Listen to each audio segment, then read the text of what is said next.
তো আজকে আমরা স্টার্ট করব প্রাণীদের বিভিন্ন কাজ, প্রয়োজনীয়তা ও হরমোনের ভূমিকা। যেমন আমরা জানলাম যে উদ্ভিদের দেহ হরমোনগুলো ঠিক কি কি কাজ করে, তেমন মানুষের দেহে পুরোটাই হরমোন নিয়ে গঠিত, যেটা সবকিছু কাজের জন্যই আর কি হরমোনটা দরকার। এবার প্রাণী হরমোন কাকে বলে?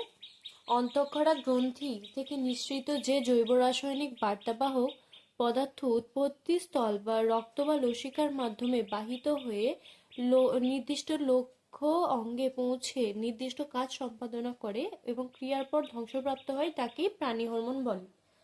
ঠিক আছে, তো বলছে অন্তঃক্ষরা গ্রন্থি মানে ভিতরে, আমাদের দেহের ভিতরে যে গ্রন্থিগুলো আছে ওখান থেকে নিঃসৃত হয়েছে যে জৈব রাসায়নিক বার্তাবাহক, যে জৈব রাসায়নিক পদার্থটি উৎপত্তি স্থল মানে যেখানে উৎপত্তি হয়েছে সেখান থেকে বাহিত হয়ে রক্ত বা লসিকার মাধ্যম দিয়ে বাহিত হয়ে যেখানে যে কাজটার জন্য বা যে গ্ল্যান্ডে গিয়ে কিছু কাজ করার জন্য উৎপত্তিটা হয়েছে সেখানে গিয়ে কাজ করার পর যেটি ধ্বংসপ্রাপ্ত হয়ে যায়, ওর আর অস্তিত্ব থাকে না, সেটিকে বলা হয় প্রাণী হরমোন।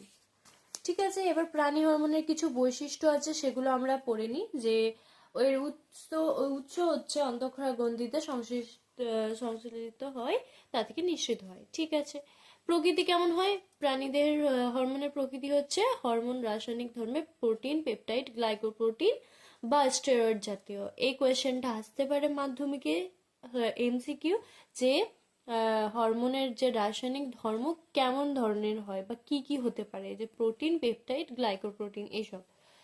ঠিক আছে, এবার পরিবহন পদ্ধতি কিভাবে পরিবহন হয়? প্রথমে বললাম যেমন রক্ত বা লসিকার মাধ্যম দিয়ে দেহতরল, অর্থাৎ রক্ত, এইসব দিয়ে। এর কাজ কি কি? লক্ষ্য অঙ্গে গিয়ে হরমোন নির্দিষ্ট শরীরবৃত্তীয় কাজ সম্পাদনা করে। পরিণতি কি? হরমোন খুব অল্প সময়ে সক্রিয় থাকে। যখন উৎপত্তি হয়, উৎপত্তি থেকে গিয়ে যেটার জন্য উৎপত্তি হয় সেই কাজটা করেই এটি ধ্বংসপ্রাপ্ত হয়ে যায়। বার্তাবাহক হরমোন নির্দিষ্ট কোষগুচ্ছ থেকে সংশ্লেষিত হয়ে দূরবর্তী কোষে কাজের বার্তা বহন করে বলে একে রাসায়নিক দূত বা বার্তাবাহক বলে।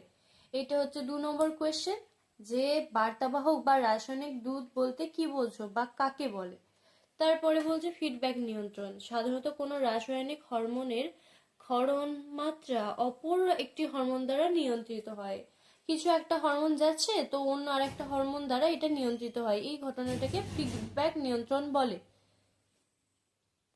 যেমন এখানে একটি উদাহরণ দিয়েছে ফিডব্যাক পদ্ধতি T3 বা ট্রাই আয়োডোথাইরোনিন আর T4 হচ্ছে টেট্রা আয়োডোথাইরোনিন। এই হরমোন ক্ষরণ TRH বা থাইরোট্রপিন রিলিজিং হরমোন বা থাইরয়েড স্টিমুলেটিং হরমোন দ্বারা নিয়ন্ত্রিত হয়, মানে TSH দ্বারা T3 আর T4 দুটোই নিয়ন্ত্রিত হয়।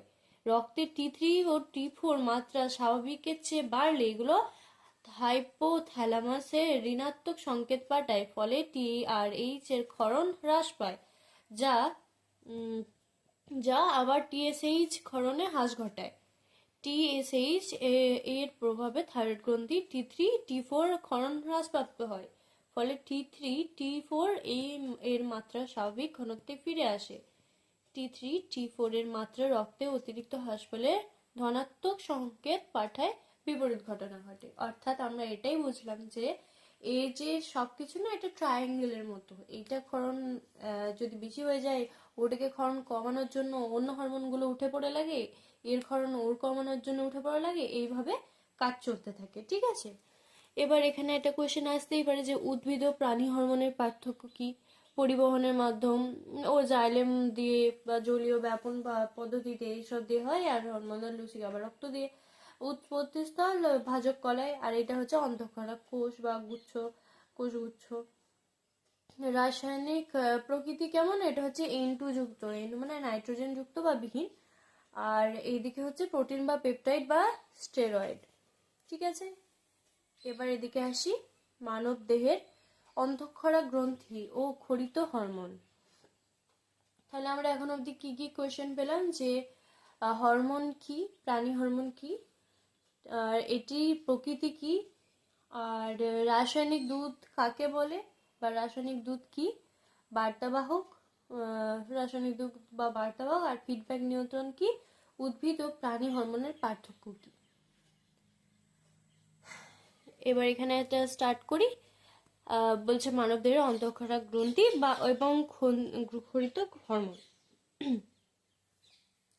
প্রথমেই স্টার্ট করছে হাইপোথ্যালামাস দিয়ে। কেন? কারণ এটা হচ্ছে একদম মস্তিষ্কে ডায়নোসোফান অঞ্চলে থ্যালামাস অংশের নিচে অবস্থিত। নিচে হচ্ছে হাইপোথ্যালামাস নিঃসৃত হরমোনগুলোর নাম, যেগুলো দেওয়া আছে এগুলো পড়তে হবে। কি আছে দেখি? কার্টিকোট্রপিন রিলিজিং হরমোন, তারপরে হচ্ছে গ্রোথ হরমোন, এটা আসে। থাইরোট্রপিন রিলিজিং হরমোন, এটা খুবই দরকার। গোনাডোট্রপিন রিলিজিং হরমোন, আর হচ্ছে প্রোল্যাকটিন রিলিজিং হরমোন। এটা এইগুলো কোথা থেকে নিয়ন্ত্রণ হচ্ছে অত নাও আসতে পারে, জাস্ট মনে রাখলেই হবে। এইটা খুব কোয়েশ্চেনটা আসে যে হাইপোথ্যালামাস কোথায় অবস্থিত। নেক্সট আমরা পড়বো হচ্ছে এডিএইচ বা অ্যান্টিডাইউরেটিন হরমোন।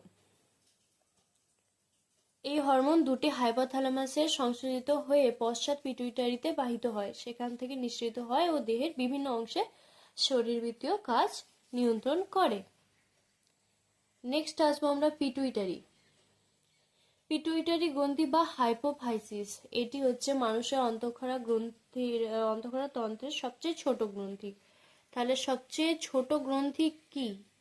এই কোয়েশ্চেনটা খুব আসতেই পারে আর কি, যে মানব দেহে সবচেয়ে ছোট অন্তঃক্ষরা গ্রন্থির নাম লেখো, সেটি হচ্ছে পিটুইটারি। এটা কোথায় থাকে?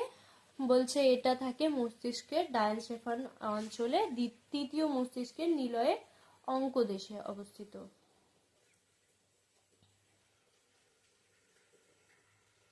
পিটুইটারি গ্রন্থি থেকে ক্ষরিত হরমোন সমূহের নামগুলো একটু মনে রাখতে হবে, যেমন টিএসএইচ, জিটিএইচ, এইসব।